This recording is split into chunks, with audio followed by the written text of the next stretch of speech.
माननीय सदस्य श्री विपिन सिंह परमार जी, because I can't change it. The priority has to be settled by the opposition only. धन्यवाद अध्यक्ष महोदय। मैं कटौती प्रस्ताव मांग संख्या 7 पुलिस और संबंध संगठन के विषय में यहाँ बोलने के लिए खड़ा हूँ। इसकी शुरुआत माननीय नेता प्रतिपक्ष जी ने यहाँ पर रखी और मैं ये कहना चाहता हूँ कि जहाँ बहुत विस्तार से कानून से संबंधित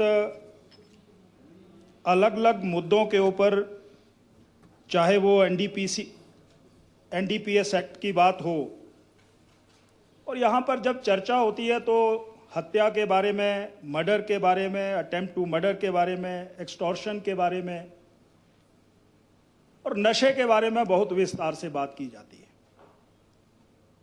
और एनडीपीएस के बारे में भी बात की जाती है। मैं एक बात कहना चाहता हूँ, इस माननीय सदन में मैं कुछ उन विषयों को रखना चाहता हूँ जो हत्या, डकैती, अटेम्प्ट टू मर्डर, लूटपाट। अध्यक्ष महोदय, ऐसे मामले बहुत से नज़रअंदाज हो जाते हैं। कुछ समय के लिए वो अखबारों में, समाचार पत्रों और मीडिया में उठते हैं और तदोपरांत वो फाइलों में समा जाते हैं। मैं जिक्र करना चाहता हूँ, पालमपुर एक खूबसूरत शहर है और मैं तो ये भी देखता हूँ कि जिस तरीके से वहाँ पर ज़मीनों का खरीद हो रही है, बहुत से लोग वहाँ पर आकर के अपना घर बना रहे हैं। एक बहुत ही सनसनीखेज मामला यहाँ मैं रिकॉर्ड में लाना चाहता हूँ। पालमपुर तहसील एक करोड़ों रुपए की भूमि का घोटाला बनूरी महल में होता है। 1965 में एक व्यक्ति शहीद हुए और लगभग उन्हीं परिवारों में 80 सालों में ऐसे लगभग 20-22 परिवार बन जाते हैं। और एक मामला रेवेन्यू या राजस्व विभाग के अधिकारी कर्मचारियों के माध्यम से वहां पर इस तरीके से ताना बाना बुना जाता है कि राजस्व विभाग के अधिकारियों का ही कारनामा वहां पर इस प्रकार से होता है कि 80 साल पुराने पुश्तैनी जमीन के ऊपर जो मकान था और जमीन थी वो किसी और के नाम कर दी जाती है। कौन है वो? पालमपुर तहसील के राजस्व के अधिकारी। और तो और ये कारनामा बिल्कुल वैसे नहीं हो सकता। वहां पर एक रोजाना शराब करके लेडीज होती थी, आज से 100 साल पहले। वो उसकी जमीन की मालिक थी। वहां पर कुछ प्रॉपर्टी डीलर, राजस्व के अधिकारी, कर्मचारियों ने उस जमीन को लीगल हेयर के नाम से, बनावटी लीगल हेयर के नाम से उसको तब्दील कर देते हैं। और वहां के उस मोहल्ले के जो लंबरदार थे, उन्होंने कहा कि आप शिनाख्त करिए। उन्होंने कहा मैं नहीं जानता ये रोजना शराब कौन है। तो दूसरे महल के लंबरदार से गवाही डुलवाई जाती है। तो ये काम राजस्व के अधिकारियों के बिना नहीं हो सकता। अखबारों में खूब छपा, सोशल मीडिया में चलता रहा। और अध्यक्ष महोदय, जब जमीन का ये तबादला किया जाना था, वहां पर एफिडेविट भी बना करके दे दिए, जाली एफिडेविट बना करके दे दिए कि रोजना शराब के जो लीगल हेयर्स हैं हम इनको जानते हैं। ये मामला बहुत उठा और इतना ज़्यादा उठा कि आज की तारीख में मैं ये कह सकता हूं कि ये ठंडे बस्ते में डाल दिया है। भूमि के अभिलेखों को 4 दिन में ही बदल दिया गया। भूमाफिया ने फर्जी कागजात तैयार किए। पालमपुर की बात कर रहा हूं। और आखिरकार अंदर खाते मामला जब उठा तो इसको बंद कर दिया गया। तो मैं ये कहना चाहता हूं कि इस पर आज तक एफआईआर पुलिस डिपार्टमेंट ने क्यों नहीं की? इतना बड़ा मामला, क्या पुलिस प्रशासन को इन सारी बातों का पता नहीं था या कोई बहुत बड़ा दबाव था? तो राजस्व अधिकारी है या वहां पर अन्य जो दलाल है, मैं एक आरोप और लगाना चाहता हूं। पालमपुर के नजदीक, के नजदीक धर्मशाला से लेकर के राजस्व विभाग के कुछ कर्मचारी जो हैं वो वहां पर ही पोस्टिंग चाहते हैं, क्योंकि वहां पर खूब माल आता है। इसलिए एक तो मैं आपके माध्यम से ये निवेदन करना चाहता हूं कि तुरंत एफआईआर जो है ऐसे संलिप्त लोगों के खिलाफ की जाए, और वहां पर अगर तहसीलदार भी है, नायब तहसीलदार भी है, तो उसके खिलाफ भी तुरंत कार्रवाई की जाए। ये हिडन एजेंडा है। यहां पर हत्याओं की बात हो रही है, रेप की बात हो रही है, लापता हो गए उसकी बात हो रही है, एक्सटॉर्शन की बात हो रही है, पर ऐसे लगभग 22 परिवारों की बात कौन उठाएगा? ये मैं उठा रहा हूं। पालमपुर जमीन घोटाले में एक और अनियमितता सामने आई है। पालमपुर के एक राजस्व अधिकारी ग्रेड 2 ने कथित तौर पर पालमपुर नगर निगम आयुक्त को एक आदेश जारी कर विवादित जमीन की एक मालिक रोजना सराफ का मृत्यु प्रमाण पत्र जारी करने का आदेश दिया, जबकि बनूरी गांव में उनकी मृत्यु हुई ही नहीं। गांव के नंबरदार आलोक शर्मा ने राजस्व अधिकारी के सामने पहले ही गवाही दे दी थी कि रोजना सराफ कभी बनूरी की निवासी रही ही नहीं।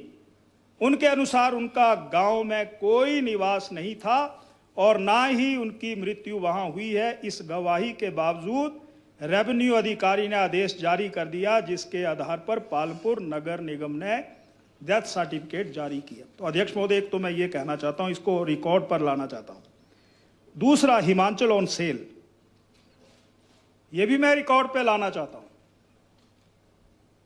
ऐसे सनसनीखेज मामले अखबारों के माध्यम से उठते हैं, परंतु मैं ये रिकॉर्ड में लाना चाहता हूं। हमने एक विधानसभा में प्रश्न किया था कि मुझे यह बताया जाए कि पिछले 3 वर्षों में कितने CLU, चेंज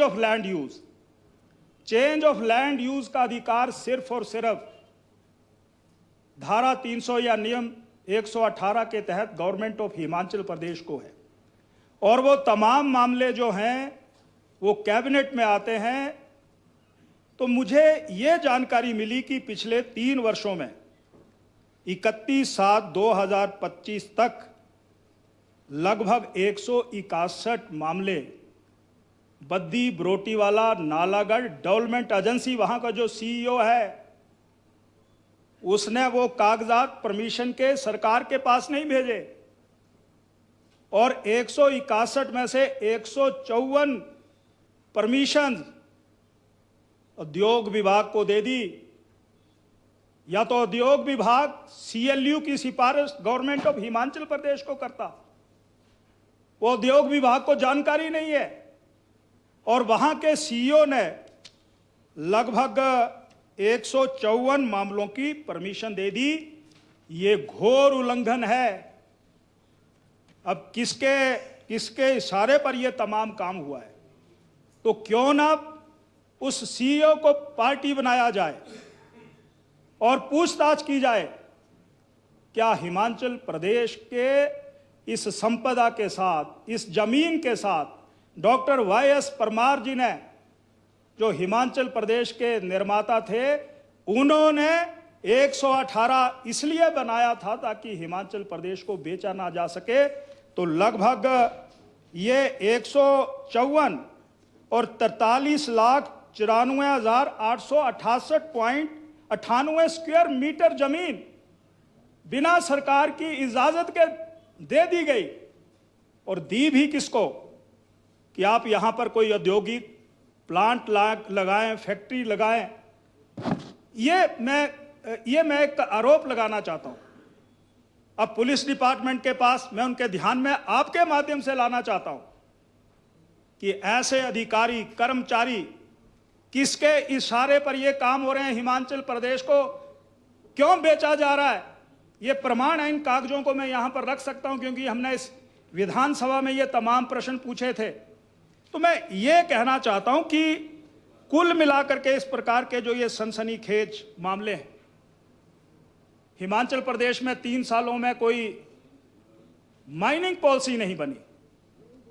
अध्यक्ष महोदय, मैं ये कहना चाहता हूं, पहले माइनिंग पॉलिसी से पहले मैं ये कहना चाहता हूं कि एक शराब माफिया भी बहुत सज्जन लोग मिलते हैं। जनाब, हमारे आप एमएलए हैं, हमारे गांव में बड़ा खुला शराब बिक रहा है।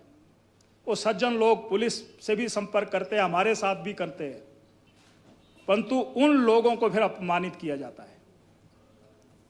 सामने वो मुर्गा, कच्चा मुर्गा पक्का बन करके वो लाल परी और ऊना नंबर 1 के माध्यम से ऐसे समाज के लोगों को, जहां हिमाचल प्रदेश में समाज में लोगों को इस प्रकार का जहर पिला रहे हैं, सुलह विधानसभा में भी ऐसा ही हो रहा है।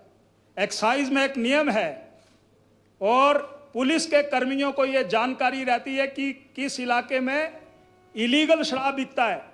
मुझे यह जानकारी मिली कि हमारे एक थाने से, जहां पर 2 नंबर का धंधा शराब का करते हैं, उनको टेलीफोन किया गया कि कृपया करके आप लाल परी की 2 पेटियां रख लो, हमें जो है टारगेट आया है, चालान करेंगे और चालान करेंगे, कृपया करके आप 22,000 रुपया भर देना, उसके बाद आप आराम से काम करते रहना। ये क्या हो रहा है अध्यक्ष महोदय? मैं ये कहना चाहता हूं, और तो और नवोदित नेता ऐसे बनकर के तैयार हो गए, नेताओं को भी समझ में नहीं आता कि 2 नंबर का धंधा करने वाले किसी मेले में उनको साथ में ले जाते हैं, पगड़ी पहना करके उनको साथ में चलाते हैं और फिर वो उनके कानों में फूंक भर करके ये कहते हैं कि ये जो लोग हैं विपिन परमार के सोशल मीडिया में साथ में चले हुए हैं, ये होली के मौके के ऊपर रंग लगाने के लिए गए थे, इनके खिलाफ कोई ना कोई एफआईआर, उनको प्रताड़ित किया जाए। कैसी सोच है, कैसी सोच है अध्यक्ष महोदय? सिर्फ मैं ये कहना चाहता हूं कि क्या पुलिस इस प्रकार के काम में व्यस्त है? हाँ, मैं जानता हूं कि पुलिस बहुत व्यस्त है, क्योंकि कहां पर पायलट लग रहे हैं, कहीं पर एस्कॉर्ट लग रहे हैं, यही काम हो गया है। पुलिस वाले कहते हैं परमार साहब हम क्या करें, नेता लोग आते हैं तो सुबह से शाम तक उनकी चाकरी करनी पड़ती है, चाकरी करनी पड़ती है। नहीं गोमा जी, नहीं, आपका हाल भी वैसा ही है, गोमा जी तो नए नए हैं। तो मैं ये कहना चाहता हूं कि पुलिस को अपना काम नहीं रहा है, मैं पुलिस के ऊपर कोई आक्षेप नहीं लगा रहा हूं। हमारे सुलह विधानसभा क्षेत्र में माइनिंग का भी धंधा बड़ा चल रहा है, खूब चल रहा है। कानून तो बहुत बने, 2015 में भी एक MMDR एक्ट बना, परंतु अध्यक्ष महोदय अभी हफ्ता भर पहले मैंने जिला के पुलिस अधीक्षकों को कहा कि ये थुरल के नजदीक एक व्यक्ति खनन कर रहा है और उसने लोगों की उपजाऊ जमीन को बिल्कुल बर्बाद कर दिया है। कोई नहीं सुन रहा था। वैसे तो उन लोगों की प्रॉपर्टी और मकान को असेस किया जाए तो ध्यान में ये आ जाएगा कि इतना 2 नंबर का पैसा 3 सालों में कहां से आ गया। 2 नंबर का पैसा। पुलिस आई, धर्मशाला के पुलिस अधीक्षक, उन्होंने टीम भेजी, पर वो डगेरा के नजदीक थाना बभारना के अंतर्गत वो खनन का काम पूरी तरह से चल रहा है। बंदला से लेकर के और आलमपुर तक खनन हो रहा है। ब्यास नदी पर भी यही हाल है और वहां पर हमारी अत्यधिक वाटर सप्लाई स्कीम जो है वो प्रभावित हुई है। तो क्यों ना कोई ठोस पॉलिसी बनाई जाती है। मैं ये इसलिए कह रहा हूं कि यहां पर कुछ ऐसे सेक्शंस का जिक्र होता है, परंतु इन सेक्शंस में जहां पर समाज बर्बाद हो रहा है उसकी तरफ ध्यान नहीं दिया जाता। ये मैं कहना चाहता हूं। अध्यक्ष महोदय, इन 3 मुद्दों के अलावा मैं और कहना चाहता हूं। पुलिस की वर्किंग के ऊपर मुझे किसी प्रकार की कोई शंका नहीं है, वो ईमानदारी से काम करते हैं। अध्यक्ष महोदय, पुलिस ने बहुत जोर लगाया, परंतु हिमाचल प्रदेश का एक पहला केस है सुला विधानसभा क्षेत्र का, और वो केस है कुसुमलता का। उसके पनापर गांव की, उसके जिनके ऊपर शक था, पॉलीग्राफिक टेस्ट भी हुए, फिंगरप्रिंट्स का एनालिसिस भी हुआ, ब्रेन मैपिंग भी हुई। इलाके के लगभग 200 लोगों की नार्को एनालिसिस टेस्ट भी वहां पर हुआ, परंतु ऐसे लोगों की आज तक पहचान नहीं हो सकी। और नशे के बारे में मैं इतना कहना चाहता हूं, एक नगरोटा में एक सज्जन है, वो प्राकृतिक चिकित्सा के आधार पर उन नौजवानों के नशे को छुड़वाने का काम करते हैं, योगा पद्धति, लोकल हर्बल के आधार पर, परंतु राजनीति बीच में घुस गई और उस व्यक्ति के साथ जो धक्का मुक्की पुलिस ने की, अगर गांव के लोग और ऐसे नौजवान परिवारों के माता पिता जो अच्छे, जिन्होंने अपने बच्चों को पढ़ाने के बाद ये सोचा था कि नौकरी करेंगे, वो लगभग 50 लोग मेरे घर आए, कहने लगे जनाब ये व्यक्ति नगरोटा का प्राकृतिक चिकित्सा और जड़ी बूटियां लोकल के माध्यम से उपचार करता है, तो उसके साथ धक्का हो रहा है। तो अगर नशा निवारण के लिए कोई प्राकृतिक चिकित्सा के आधार पर उपचार करता है, और जब मैंने लगभग 50 बच्चों के माता पिता से पूछताछ की, उन्होंने कहा कि हमारे बच्चों को इस व्यक्ति ने, मनोज मेहता ने बचा लिया है। तो ऐसे लोगों के साथ क्यों दुर्व्यवहार हो रहा है, क्यों फोन जब्त हो रहे हैं? मैं पुलिस से भी आपके माध्यम से निवेदन करना चाहता हूं, लॉ एंड ऑर्डर मेंटेन करिए, परंतु जहां पर खनन माफिया एक्साइज के माध्यम से गांव के गांव उजड़ रहे हैं, जहां पर अगर प्राकृतिक चिकित्सा के आधार पर अगर उपचार किया जा रहा है, वहां पर अवश्य ऐसे लोगों का संरक्षण होना चाहिए, ये मैं निवेदन करना चाहता हूं। तो मैं अपनी बात को यहां पर ही समाप्त करना चाहता हूं। विषय हैं जी,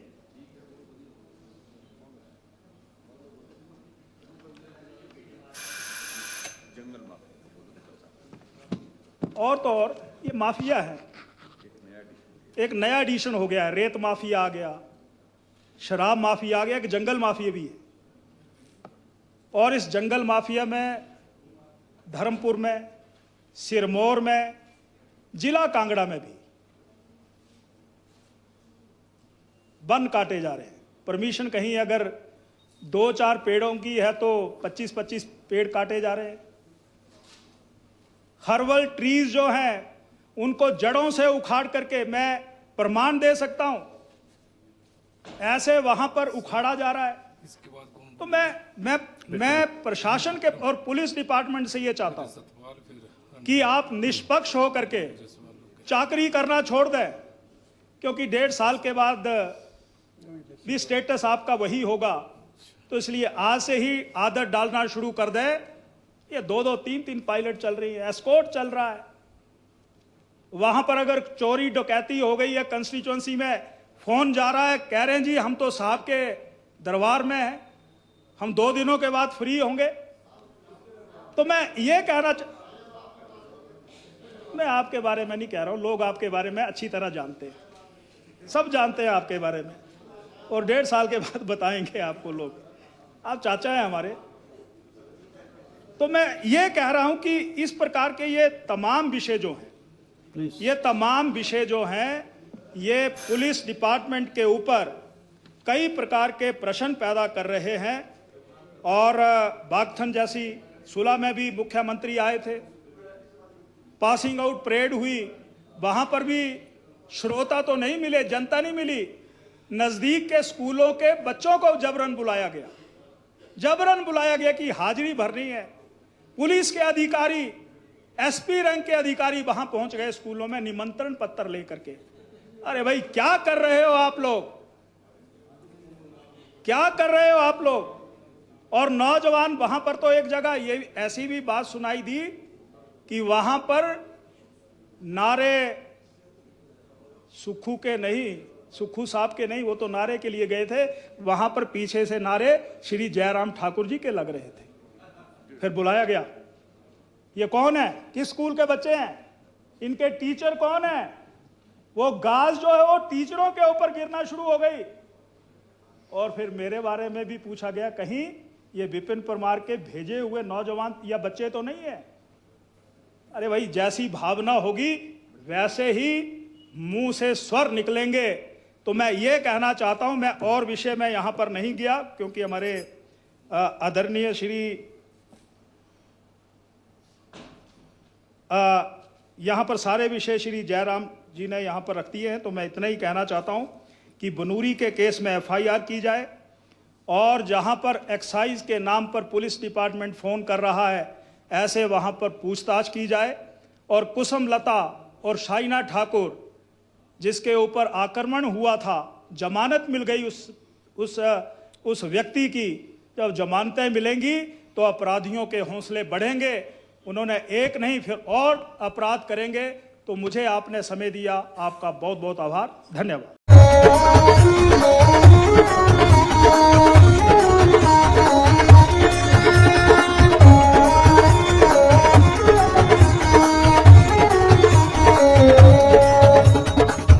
नमस्कार, मैं Alka Bhardwaj, principal Gurukul international school Kunihar. Gurukul हमेशा से मानता है कि हर बच्चा स्पेशल है और उसमें सीखने की अनलिमिटेड पॉसिबिलिटीज हैं। हमारे पास डेडिकेटेड स्टाफ है जो कि बच्चों को सिर्फ बुकिश नॉलेज ही नहीं देते बल्कि उनके ओवरऑल डेवलपमेंट पे काम करते हैं और मॉडर्न एजुकेशन टेक्नोलॉजीज के साथ बच्चों को पढ़ाते हुए उन्हें संस्कार भी देते हैं। मैं आपको बताना चाहूंगी कि नेक्स्ट सेशन के लिए एडमिशन शुरू हो चुकी है, जिसमें कि इस बार हम ग्रेड नर्सरी से ग्रेड 1 तक नई एडमिशन पे एडमिशन फीस नहीं ले रहे हैं और ग्रेड 2 से ग्रेड 10 तक एडमिशन फीस पर 50% की छूट है। ये आपके बच्चे के लिए एक बहुत ही सुनहरा अवसर है। मैं आपसे रिक्वेस्ट करूंगी कि आप आए और एक बार जरूर गुरुकुल इंटरनेशनल स्कूल कुनिहार को विजिट करें। धन्यवाद।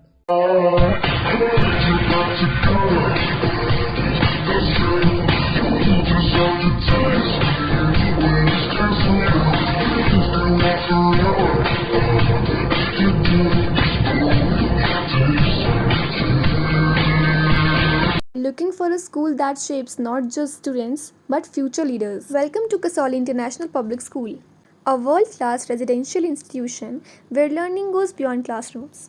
With a strong academic foundation, an advanced curriculum, and excellence in sports and co-curricular activities, we focus on complete development. Nutritious food, a safe boarding environment, and experienced teachers living on campus ensure constant care, discipline, and guidance. Enroll your child at Kasoli International Public School today. Admissions are now open. Give your child the future they truly deserve. Thank you.